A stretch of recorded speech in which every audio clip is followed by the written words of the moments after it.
envelope will take it right up. She went to learn Arabic. Well, good afternoon. I'm Ken Timmerman. It's a pleasure to be here, and I thank all of you for coming out in the snow. And it's one of those difficult Washington days. We don't seem to know what to do in the snow here. I've been dealing with the Middle East since 1982. I made my first trip to Lebanon at that point as a reporter during the first Lebanon War. I was struck at what Faith McDonald said earlier today about changes, what things that have changed in terms of advocating for the persecuted church, and how much has not changed. I remember in 1994, I was asked by Rabbi Abe Cooper, the Simon Wiesenthal Center in Los Angeles, I was going on a trip. Bill Clinton was signing a peace treaty with the King of Jordan, and I was part of the press corps going along on that trip to Jordan and to Syria, and I stopped off in Gaza. And he said, when you're talking to Muslim clerics there, because that's one of the things that I do, I talk to Muslim clerics, I talk to radical jihadi leaders, I think it's important to listen to what they actually say, because it does not get reported in the media. So Rabbi Cooper said, just ask them a question, ask them what they think about the protocols of the elders of Zion. And I said, hey, you gotta be kidding, these people, they're sophisticated, even the Hamas leaders, they've got PhDs, they've been educated in London, some of them in the Islamic Action Front in Jordan. These people are in the forefront, they're university scholars, they certainly don't believe in this nonsense. He says, Ken, just ask the question, just see what happens. So when I asked the question, and I tape recorded all those interviews, and the responses were so stunning that they didn't require any commentary on my part. We put out a little booklet called In Their Own Words in 1994 from the Simon Wiesenthal Center, which was just these interviews from leaders of Hamas, leaders of the Muslim Brotherhood, people in Syria and the government and the rest of it, talking about the protocols of the elders of the Zion. Oh yes, right here, I have a copy right on my bookshelf. The Jews, Yanni, the Jews, they have a plan. They have a plan to take over the world, and they're using Hollywood. And of course they control all of the international media, and this is a plan. And so on and on and on, the kind of standard anti-Semitic filth that we have become accustomed to, but yet the media was not reporting on. Well, the media did not report on that either. 9 years later, after 9/11, I decided to use that experience in some of those interviews and supplement them with visits to Al-Azhar in Egypt, again to talk to, and this time not radical Muslim clerics, but mainstream teachers of Islam in Egypt, the heartland of Sunni Islam, Al-Azhar University. And once again, I heard the same kind of stories. I asked one scholar to tell me if suicide is not allowed in Islam, well then do all the Palestinian suicide bombers go to hell? And he said, no, they don't, because what they are doing is not suicide really. They are merely trying to recapture the land which has been occupied, and that's okay. All right, but committing suicide is not good. And killing innocent women and children is not good. But blowing yourself up in a cafe in Tel Aviv, that's okay, because they are just trying to recapture occupied land. And I put out a book then with Crown Forum in 2003 based on all of this called Preachers of Hate, and it attempted to show the nexus between Islam, as it is taught in mainstream mosques, in mainstream universities all throughout the Muslim world, suicide bombers in Gaza, and Osama bin Laden and Al-Qaeda. And I think it was a pretty clear demonstration that we are not really talking about some perverted, twisted version of Islam, but we're really talking about some mainstream ideas, and Robert Spencer is going to talk about this in great detail, I hope, in just a couple of minutes, right? But again, I think 2003 was probably too early to put out that message. There was not a great deal of interest in the book at the time, and the media was still feeding on what they were getting from the Bush White House, that Islam was a religion of peace.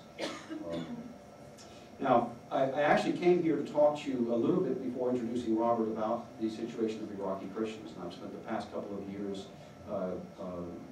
witnessing to Christians who are refugees in Amman, Jordan, who have been chased from their homes or living in the Nineveh Plain up in northern Iraq. They live in misery and fear. They have been chased by jihadi Muslims from their homes, which have been burned down. And I have a few things that I'd like to leave with you that you can take away for those of us who work with Congress, when we meet with members of Congress. We need policies to help Iraqi Christians to return home, not to force them to become permanent exiles. That's a huge problem that we have.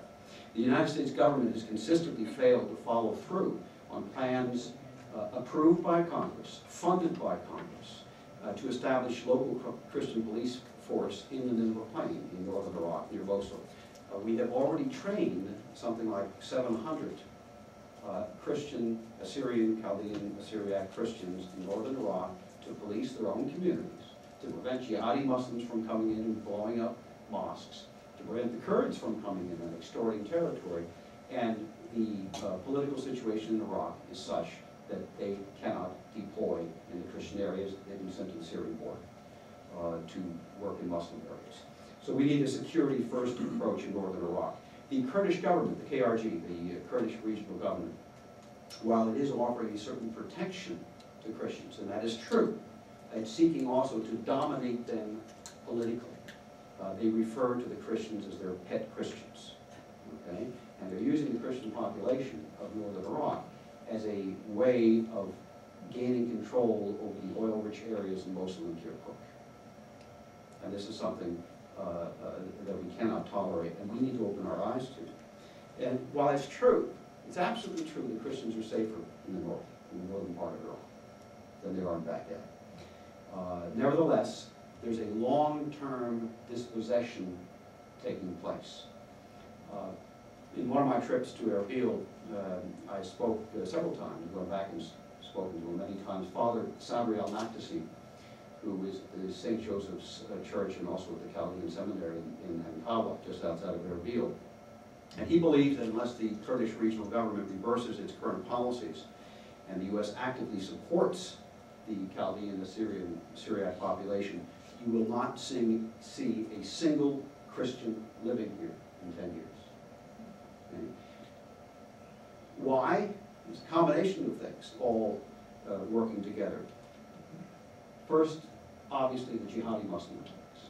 Every day, whether it's in Mosul, whether it's in Baghdad, or wherever it is, the jihadi Muslims are putting pressure on the Christians to force them to flee Iraq. Already half of the population, 1.5 million, half of that 1.5 million Christian population has left Iraq, and they want to keep them away forever. But in addition to that, there is the systematic persecution of the Kurds, who've been U.S. allies in the war. Here's what Father Sabri al-Makdisi says. He says, the Kurds do treat us better than other Muslims, while they take everything we have. In another 10 years, we will have nothing, not a centimeter of property. They will take it all. Now, that was 2 years ago when he said those words. 2 years. The clock is ticking. It's ticking on the survival of Iraq's Christian population, even in this so-called safe haven of the north. Now, as I was coming over here this morning, I noticed that the White House put out a statement about a bombing that took place in Iran yesterday. And the president said this. He says, we condemn, quote, the outrageous terrorist attack on a mosque in Chabahar, Iran. I think there's 20 or some people who were killed in this bombing. We don't know who carried it out. Nevertheless, he says, we condemn this attack on a mosque in Chabahar. Now, when 58 Christians were murdered in a church in Baghdad on October 31st, during church services on Sunday morning, the president didn't say anything. He had the White House issue a statement. He didn't himself think that that was something he should condemn personally. The White House issued a statement which said, we condemn terrorism in all of its forms, and especially that carried out by extremists. No mention that the attack was on a church. No mention that the victims were all of them, Christians. I don't consider the perpetrator of the attack, the perpetrators to be victims. They were all Christians. And not a single person who was in the church emerged either alive, those who emerged alive were all dreadfully wounded. Everybody was hurt. Many people lost their limbs, their arms, their legs, in addition to the 58 who were killed. But President Obama thinks that that's just done by extremists. As Faith said, genocide just kind of happens by nobody. The Iraqi government last year had a surplus of $53 billion. I think that's great news. I think that shows that perhaps the liberation of Iraq wasn't such a bad thing. All right? $53 billion in surplus. And yet they are doing nothing for to secure their own population. They're doing nothing to ensure the security in northern Iraq and the Nineveh Plain. They're doing nothing to protect Iraqi citizens who have been forced to leave their homes and are now living in poverty and despair in Amman, Jordan, in Syria, and other places. They're doing nothing. So, number one, I thank you. For those of you who talk to Congress, we need to get Congress to put pressure on the Iraqi government to fulfill its responsibilities to its own people in terms of helping refugees to resettle, ensuring security in the areas where Christians live, and development. There's no development money getting into the Christian areas at all. Number two, the U.S. government needs to put pressure on Iraq to deploy the Christians who have been trained as police officers into the Christian areas. Christians need to police Christian areas. Why? Because Muslims stand aside when the bombers go into churches. The Muslim police force stands aside and allows the bombers to go in. That's what happened in Baghdad. Number three, there's an article in the Iraqi Constitution which the United States government helped to write, Article 125, which talks about autonomous self-governing areas. About 2 weeks ago, there were 16 Christian organizations in northern Iraq that signed a joint letter demanding the application of Article 125 and a 19th province in Iraq. There are 18 provinces today. They're demanding a 19th province in the Nineveh Plain for the Christians, Mandeans, Sabians, the Yazbekis, Shabaks, the minority population in the area. So the United States government, I believe, needs to put pressure on Iraq to uphold its own constitution and allow these autonomous areas, self-governed areas, to be created. With that, I would like to introduce Robert Spencer, who needs no introduction. As you'll read his comments in the front of my new book, St. Peter's Bones, which is about the persecuted church in Iraq,